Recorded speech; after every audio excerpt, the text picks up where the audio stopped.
आओ बच्चों, आज हम लोग इंट्रोडक्शन स्टार्ट करते हैं। एक्सरसाइज 5.2 है, ये चैप्टर 5 है, continuity and differentiability. NCERT math class 12 है। तो हम लोग 5.1 एक्सरसाइज कंप्लीट किए थे एग्जाम्पल और एक्सरसाइज के साथ। तो आज हम लोग करते हैं एक्सरसाइज 5.2 का इंट्रोडक्शन है। इसमें बेसिकली हम लोग डेरिवेटिव्स या उसको आप डिफरेंशिएबिलिटी कहिए, इसी के बारे में हम लोग पढ़ेंगे। ठीक है ना, कैसे डिफ्रेंशिएट करते हैं, उसके कुछ फार्मूला है। ये सारा फार्मूला बेस्ड है, बेसिक, कुछ विशेष इसमें नहीं है। और आप लोगों ने 11th क्लास में जो 13 चैप्टर्स है उसमें आपने पढ़ा है, तो उसी का एक्सटेंड किया हुआ है। ठीक है, तो चलिए हम लोग चलते हैं। देखिए, डेरिवेटिव्स के बारे में थोड़ा सा हम लोग जानने की कोशिश करते हैं। देखिए, डेरिवेटिव्स में क्या होता है, rate of change of y with respect to x, यानी कि दो कोई वेरिएबल्स रहते हैं तो उनको क्या करते हैं, रेट ऑफ चेंज, यानी कि एक वेरिएबल का दूसरे के रिस्पेक्ट में हम उसको कुछ चेंजेस देखते हैं। ठीक है, जैसे यहाँ देखिए dy/dx है। ठीक है, यानी कि हमारे पास कोई फंक्शन दिया रहेगा y, ठीक है ना, उसको x के रिस्पेक्ट में डिफ्रेंशिएट करना है। ठीक है, डेरिवेटिव्स करना है। ठीक है, यहाँ देखिए जैसे dy/dx वाई डेस हमने लिया है। वाई डेस आपको ये दर्शाता है कि डिफ्रेंशिएट आपको करना है। ठीक है, डेरिवेटिव्स उसको निकालना, वाई डेस से भी आप लोग शो कर सकते हैं। यहाँ देखिए f x equal to f dx x है, यानी एफ डेस आपको शो कर रहा है कि इसका डेरिवेटिव्स आपको निकालना है। या इसको दूसरे तरीके से हम ये भी कह सकते हैं कि change of one variable with respect to other variables. यहाँ देखिए दो वेरिएबल है वाई और एक्स, यहाँ भी देखिए वाई एक्स, यानी कि dy/dx इक्वल टू वाई डेस, इसको हम लोग कह सकते हैं। यानी कि वाई दे रखा है और आपको एक्स। सपोज कीजिए कि हमारे पास कोई फंक्शन दिया है एफ एक्स इक्वल टू आपके पास दिया है x², ये रहा। इस एफ एक्स को हम लोग क्या ले सकते हैं, वाई लेट कर सकते हैं। ठीक है ना, क्योंकि x का वैल्यू चेंज होगा तो y का वैल्यू चेंज होगा, x का वैल्यू अलग रहेगा y का अलग आएगा। ठीक है, x जैसे हमने 1 लिया तो 1 का स्क्वायर 1 तो y 1 होगा। x अगर 2 लिया तो 2 2 जो 4 तो y की वैल्यू 4 आएगी। इस तरीके से चेंज हो जाएगा। ठीक है, तो ये आपने देखा डेरिवेटिव्स। ठीक है ना, कि दो वेरिएबल्स का जो रेट ऑफ चेंज होता है, या कह सकते हैं कि change of one variable with respect to other variables. ठीक है, या यूँ कह सकते हैं कि जो डिफ्रेंशिएशन है या डिफ्रेंशिएट है, इसका मतलब होता है ब्रेक डाउन करना। ठीक है ना, जो फंक्शन रहेगा आपको ब्रेक रहेगा, टुकड़ों में ब्रेक डाउन करना। ठीक है ना, और जस्ट तोड़ना इसको कह सकते हैं। और जस्ट इसका अपोजिट जो होगा, ठीक है ना, जो आपका अपोजिट होगा, ठीक है ना, वो अपोजिट होता है इंटीग्रेशन, इंटीग्रेशन या इंटीग्रल जो होता है। ठीक है ना, तो कुछ विशेष वगैरह नहीं है। ठीक है ना, तो आगे हम लोग चलते हैं। आपने देखा ही डिफ्रेंशिएशन, ठीक है ना, या डिफ्रेंशिएट मतलब ब्रेक डाउन करना, तोड़ना, और जस्ट उसका अपोजिट जो होता है वो इंटीग्रेशन होता है। ठीक है ना, क्या होता है, इंटीग्रेशन या इंटीग्रल, जो चैप्टर हम लोग आगे पढ़ेंगे बेसिकली। ठीक है, जैसे सपोज कीजिए कि हमारे पास फंक्शन कुछ भी रह सकता है, जैसे एफ एक्स इक्वल टू आपके पास क्या रहेगा, x³ रहेगा।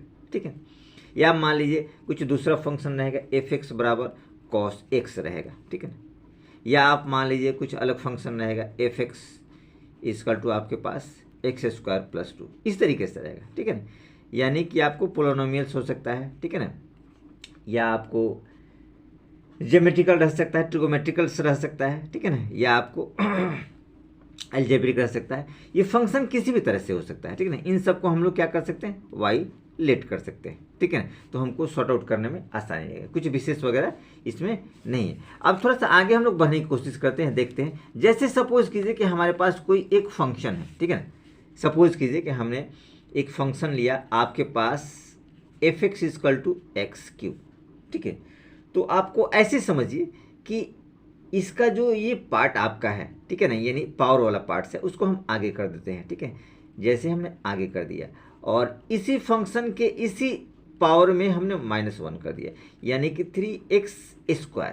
ठीक है, अब यूँ समझिए, इसको हम लोग एफ डैश एक्स, इसका नाम हमने दे दिया। ठीक है, जैसे देखिए हमारा डिफ्रेंशिएशन का जो फॉर्मूला होता है dy/dx, ठीक है ना, ये फॉर्मूला हमारे पास लिखते हैं वाई डेस। ठीक है ना, वाई डेस मतलब हमने वाई का डिफ्रेंशिएशन निकाला। ठीक है, अब क्या है कि इस y का डिफ्रेंसिएशन किसके रिस्पेक्ट में निकाला है, x के रिस्पेक्ट में। ध्यान रखिए y को हमने डिफ्रेंशिएट किस में किया है, x के रिस्पेक्ट में। तो नॉर्मली हम चाहे तो इसको बेसिकली हम लोग ऐसे लिख देते हैं बेसिकली कि डिफ्रेंशिएट एक मतलब सिंबॉलिक तौर पे, ध्यान रखिएगा सिंबॉलिक तौर पे हम लोग differentiate of y with respect to x, हमने फुल फॉर्म नहीं लिखा, शॉर्ट फॉर्म लिखा है, ध्यान रखिएगा, ठीक है ना। Differentiate of y with respect to x, यानी y को हमने, y हमारे क्या है, जो फंक्शन वगैरह है, ठीक है। ये देखिए डिफ्रेंशिएशन, ठीक है। अब कुछ विशेष इसमें नहीं है, मतलब जो फंक्शन हमारे पास दिया है, ठीक है ना, उसको हमको डिफ्रेंशिएट करना होता है विथ रिस्पेक्ट टू x, ठीक है। क्योंकि यहाँ देखिए फंक्शन हमारे पास क्या है, x दे रखा है, ठीक है ना, cos x। यहाँ भी देखिए fx equal to x cube दे रखा है, यहाँ देखिए fx equal to x square plus 2 दे रखा है, ठीक है। तो उसके रिस्पेक्ट में हम लोग को डिफ्रेंशिएट। अब आती है कुछ फॉर्मूला, अब हम लोग को आगे देखना होता है कुछ फॉर्मूला, ठीक है ना। तो अब ये फॉर्मूला क्या क्या है उसके बारे में थोड़ा सा हम लोग डीपली जानने की कोशिश करते हैं। देखो, तो जो फॉर्मूला होता है उसके ऊपर हम लोग थोड़ा सा डिस्कस करते हैं। डिफ्रेंशिएशन का जो फॉर्मूला होता है, देखिए पहला फॉर्मूला आप देखिए, डी बाई डी एक्स की पावर n आपके पास आगे आ जाता है n x, और पावर जो रहेगा -1 करेंगे, n -1, ये पहला फॉर्मूला रहा। सेकंड फॉर्मूला देखिए, डी बाई डी एक्स, अगर x के सापेक्ष हमको, x के रिस्पेक्ट में x के साथ ही हमको डिफ्रेंशिएशन करना है तो इसका मान 1 आता है, ध्यान रखिएगा। थर्ड होता है डी बाई डी एक्स सी लेते हैं इक्वल टू 0। यहाँ देखिएगा सी फॉर होता है कांस्टेंट, ठीक है ना। कांस्टेंट आपके पास 1 2 3 4 कुछ भी रह सकता है, ठीक है, जो न्यूमरिक रहता है, ठीक है। ये आपके पास रहे। आगे थोड़ा सा बढ़ते हैं, कुछ आपके पास ट्रिगोमेट्रिक फंक्शन भी आते हैं इसमें। तो हम लोग लेते हैं d by d x sine x का, तो इसका फॉर्मूला होता है कॉस एक्स, ठीक है। अब और थोड़ा सा इधर आइए, हम लोग देखते हैं आगे, ठीक है। यहाँ थोड़ा सा हम लोग जगह है तो हम लोग डिस्कस कर लेते हैं। D by d x sine x का लिए थे, अब कॉस एक्स का लेते हैं। कॉस एक्स का आपके पास क्या आएगा, माइनस साइन एक्स, ये आप लोग को ध्यान रखना है, ठीक है ना, माइनस साइन एक्स आएगा। आगे चलिए, D by d x cos x था, टेन एक्स का होता है सेक स्क्वायर एक्स, ये ध्यान रखिएगा। आगे हम लोग बढ़ते हैं, डी बाई डी एक्स किसका लेते हैं, सेक एक्स का, सेक एक्स का होता है sec x into tan x, ध्यान रखिएगा। इसका फॉर्मूला थोड़ा सा डबल होता है, आप लोग को याद रखना है, ठीक है। ये हमने किसका लिया है, d by d x sec x का डिफ्रेंशिएशन हमने किया, ठीक है। आगे फिर बढ़िए, d by d x cot x का देखिए, कॉट एक्स का आपके पास आएगा माइनस कॉसेक स्क्वायर एक्स, ये आप लोग को ध्यान रखना पड़ेगा। आगे हम लोग बढ़ते हैं, d by d x cosec x, ठीक है। तो कॉसेक एक्स का क्या आपके पास आएगा, माइनस कॉसेक एक्स और कॉट एक्स, ठीक है। तो ये बेसिक आपके पास फॉर्मूला रहा जो बहुत जरूरी है। इसके अलावा भी हैं, देखिए कुछ एक्सपोनेंशियल फार्मूला है, जैसे अगर आपके पास रहता है d by d x A x, तो हम लोग इसको इस रूप में लिख सकते हैं ए एक्स लॉग ए ई, ये ध्यान रखिएगा, एक्सपोनेंशियल फार्मूला है। इसके अलावा कुछ इस रूप में आता है डी बाई डी एक्स, और आपके पास ई एक्स रहेगा तो हम लोग इसको ई एक्स ही लिख सकते हैं। ये एक्सपोनेंशियल फंक्शन का कुछ फार्मूला होता है। अब आते हैं थोड़ा सा हम लोग देखिए, अगर लॉगरिथम के सेंस में आते हैं तो हमारे पास अगर रहेगा डी बाई डी एक्स अगर लॉग एक्स रहता है, ठीक है ना, तो इसका रिजल्ट आपके पास क्या आएगा, 1/x, डिफ्रेंसिएशन इसका आएगा, ठीक है। ये आप लोग को ध्यान रखना होगा, ठीक है। अब थोड़ा सा हम लोग आते हैं एलजेब्रा ऑफ डेरिवेटिव्स में, कुछ प्लस माइनस और मल्टीप्लाई के रहते हैं। हम लोग आते हैं algebra of derivatives, algebra of derivatives. तो एलजेब्रा ऑफ डेरिवेटिव्स में हम लोग देखते हैं, देखिए एलजेब्रा ऑफ डेरिवेटिव्स में अगर हमारे पास कोई दो फंक्शन है और उसका हमको डेरिवेटिव्स निकालना है, u प्लस वी, देखिए उसका डेरिवेटिव्स है, तो u का डेरिवेटिव्स प्लस v का डेरिवेटिव्स, माइनस कर दीजिए, माइनस है तो माइनस कर देंगे, ठीक है। तो ये आपके पास रिजल्ट रहता है कि इकट्ठा आपको डेरिवेटिव्स निकालना है, तो उसको हम अलग डेरिवेटिव्स लिख सकते हैं, अलग उसको डिफ्रेंशिएट भी कर सकते हैं, ठीक है। या आपको इस रूप में दिया रहेगा कि fx और प्लस माइनस gx और इसका आपको डेरिवेटिव्स आपको निकालना है, तो हम लोग लिख सकते हैं f डैश x और प्लस g डैश x लिखा जा सकता है, ठीक है। अब हम लोग आगे थोड़ा सा बढ़ते हैं प्रोडक्ट रूल में, ध्यान रखिएगा, प्रोडक्ट रूल, ठीक है ना। अगर कोई दो फंक्शन आपके पास दे रखा है, ठीक है, जैसे मान लीजिए कि हमारे पास u कोई फंक्शन है fx और v कोई फंक्शन है gx, दो फंक्शन आपके पास दे रखा है, ठीक है। और उस कंडीशन में आपको fx इंटू gx दोनों फंक्शन का अगर हम लोग मल्टीप्लाई करते हैं और मल्टीप्लाई का आपको डेरिवेटिव्स आपको बताना है, ठीक है ना, तो उस कंडीशन में हम लोग लिख सकते हैं पहले वाले फंक्शन को एज इट इज रखते हैं, या फिर हम uv के फॉर्मेट में लिखते हैं। देखिए fx क्या है, u और v, यानी कि u और v का आप जब डेरिवेटिव्स निकालेंगे तो हम लोग क्या करेंगे, पहले वाले को डेरिवेटिव्स करेंगे, दूसरे को छोड़ देंगे एज इट इज, और यहाँ प्लस पहले वाले को किए तो अब दूसरे वाले को करेंगे, पहले को छोड़ देंगे, यानी u एज इट इज रहेगा और v का डेरिवेटिव्स रहेगा, ठीक है। ये आपके पास प्रोडक्ट रूल कहलाता है, इसको ध्यान रखिएगा। प्रोडक्ट रूल में हमेशा यहाँ प्लस होता है, इस बात को आपको ध्यान रखना है, ठीक है। अब अगर बात आती है क्वेश्चन रूल का, ध्यान रखिएगा, क्वेश्चन रूल, ठीक है। तो इस वाले कंडीशन में हम लोग क्या देखते हैं, ठीक है ना, ये आप dy बाई डी एक्स के फॉर्मेट में भी लिख सकते हैं, ध्यान रखिएगा, ठीक है। उस वाले कंडीशन में हम लोग देखते हैं, क्वेश्चन वाले रूल में हम लोग क्या देखते हैं, देखिए अगर क्वेश्चन रूल के हिसाब से हम लोग चलते हैं तो देखिए क्वेश्चन रूल क्या कहता है, अगर डिवीजन फॉर्मेट में हो और आपको डिफ्रेंशिएट करना है तो पहले का डिफ्रेंशिएट करेंगे, नीचे वाले को छोड़ देंगे, माइनस हमने पहले का डिफ्रेंशिएट किया था न्यूमरेटर को, तो अब न्यूमरेटर एज इट इज रहेगा, डिनोमिनेटर को डिफ्रेंशिएट करना, और अपॉन में जो डिनोमिनेटर है उसका स्क्वायर रहेगा। ध्यान रखिएगा कि डिनोमिनेटर नॉट इक्वल टू 0 होना चाहिए, क्योंकि अगर 0 के बराबर आ गया सॉरी, देखिए अगर v 0 के बराबर आ गया तो नॉट डिफाइन में आ जाएगा, या इसको हम लोग और इस रूप में लिख सकते हैं d by d x u by we.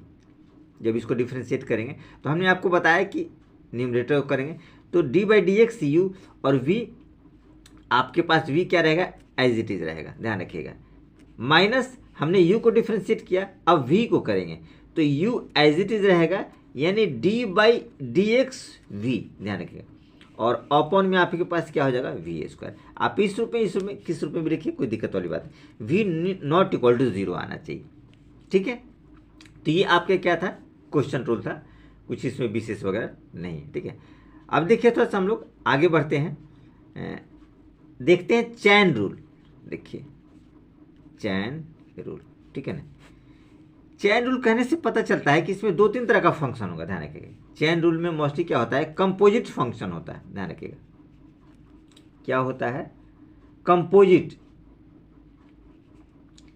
Function इसमें होता है, जो हम लोग अभी पढ़े पिछले वाले में, ठीक है। कंपोजिट फंक्शन में 2-3 तरह का फंक्शन इसमें अटैच रहता है। जैसे सपोज कीजिए कि हमारे पास फंक्शन कोई दिया है एफ एक्स इजकल टू आपके पास दिया है साइन एक्स स्क्वायर। ठीक है, अब इसको थोड़ा समझने की कोशिश करते हैं। देखिए, जब भी ऐसा रहे साइन एक्स स्क्वायर, आप इसको ऐसे कंपेयर कीजिए, साइन एक्स, ये पार्ट जो होता है आपका एंगल होता है, ध्यान रखिएगा।